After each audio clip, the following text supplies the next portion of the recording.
আমাদের অস্তিত্ব এখন হুমকির মুখে। আমরা সাংবিধানিকভাবে আদিবাসী হিসেবে স্বীকৃতি চাই। আজকের আয়োজনে যে স্টুডেন্ট ফর সোভারেন্টি নামে যে এক ধরনের গোষ্ঠী মূলত হলো যে সাম্প্রদায়িক উগ্র এবং সাম্প্রদায়িক যে গোষ্ঠীটা মূলত হলো যে আমাদের আদিবাসী সংক্রান্ত বিষয়ে যে ধরনের প্রোপাগান্ডা ছড়াচ্ছে, তারা কথায় কথায় আমাদের নামে যে ধরনের প্রোপাগান্ডা ছড়ায় এবং সাধারণ বাংলাদেশ যেহেতু আমাদের এই আদিবাসী বিষয় সম্পর্কে অনেকটাই অনভিজ্ঞ এবং অনেকটাই অসচেতন, যেহেতু আমাদের পাঠ্যপুস্তকে এবং আমাদের আমরা আজ পর্যন্ত এই বিষয় সম্পর্কে অনেক বাংলাদেশের মানুষরা কম জানে।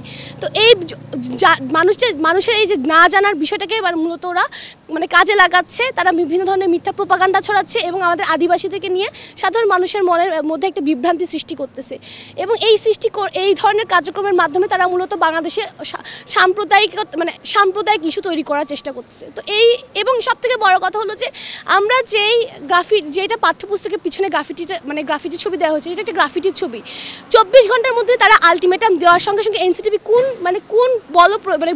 বল ক্ষমতা তারা এটা পরিবর্তন করে এবং সবথেকে বড় কথা এটাকে আমরা ষড়যন্ত্র হিসেবে দেখছি এবং আমরা মনে করছি যে এটা মূলত আমাদের বাংলাদেশের বর্তমান পরিস্থিতিকে অস্থিতিশীল করার জন্য এক ধরনের ষড়যন্ত্র এবং স্টুডেন্ট ফর সোভারেন্টি এক ধরনের উগ্র এবং সাম্প্রদায়িক গোষ্ঠী এবং এরা বিভিন্নভাবে তাদের উগ্রতা ছড়িয়ে আসছে আমাদের আদিবাসী বিষয় থেকে শুরু করে বিভিন্ন ইস্যুতে।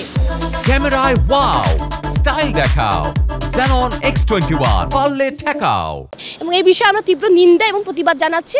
এই বর্তমানে যেভাবে বৈষম্য করা হচ্ছে এবং আমাদের জনগোষ্ঠীকে প্রান্তিকীকরণের তীব্র চেষ্টা চলছে, তীব্র অপচেষ্টা চলছে, তার বিরুদ্ধে আমরা নিন্দা জানাই এবং এই বিরুদ্ধে হলো যে আমরা কঠোর কর্মসূচিতে আরও সামনে যাব। আমাদের যে পরিচয়, আমাদের অস্তিত্ব এখন হুমকির মুখে। এইভাবে তারা যেভাবে প্রোপাগান্ডা ছড়িয়ে মিথ্যা আমাদেরকে বিচ্ছিন্নতাবাদী এবং বিভিন্ন ধরনের নামকরণ করে আমাদের যেভাবে প্রান্তিকীকরণ করার চেষ্টা করছে, কিছুদিন পরে আমাদের অস্তিত্ব নাই করে দেওয়ার এটা অপচেষ্টা চলবে।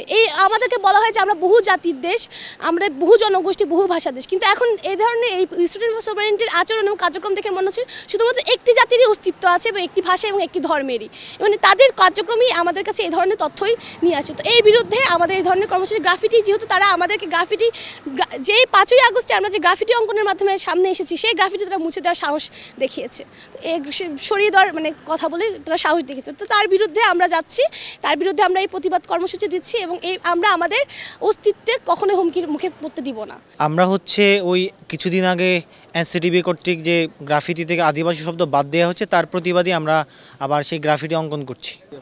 গ্রাফিটি ছিল একটা গাছের 5টা পাতা ছিল, সেখানে বৌদ্ধ, হিন্দু, মুসলমান, তারপরে আদিবাসী শব্দও ছিল। তো সেই আদিবাসী শব্দ বাদ দিয়ে এখন ওই আদিবাসী শব্দের জায়গায় বলবীর বল উন্নতম মসজিদ এই শব্দগুলো যুক্ত করা হয়েছে। এটা নবম দশম শ্রেণীর বাংলা দ্বিতীয় পত্রের যে ব্যাকরণে যে প্রচ্ছদ আছে, সেই প্রচ্ছদ থেকে বাদ দেওয়া হয়েছে। আমরা এটার প্রতিবাদে আজকে গ্রাফিতি অঙ্কন করছি প্রতিবাদ স্বরূপ। গ্রাফিতি ছাড়াও আমরা চাই আমাদের আদিবাসীদের যে সঠিক ইতিহাস, সেটা যাতে পাঠ্যবইগুলোতে তুলে ধরা হয় এবং আমরা সাংবিধানিকভাবে আদিবাসী হিসেবে স্বীকৃতি চাই। এই প্রতিবাদ স্বরূপ আমরা আবার আগামী 15 তারিখ আমরা এনসিটিভির অফিসে আমরা প্রতিবাদ মিছিল করব।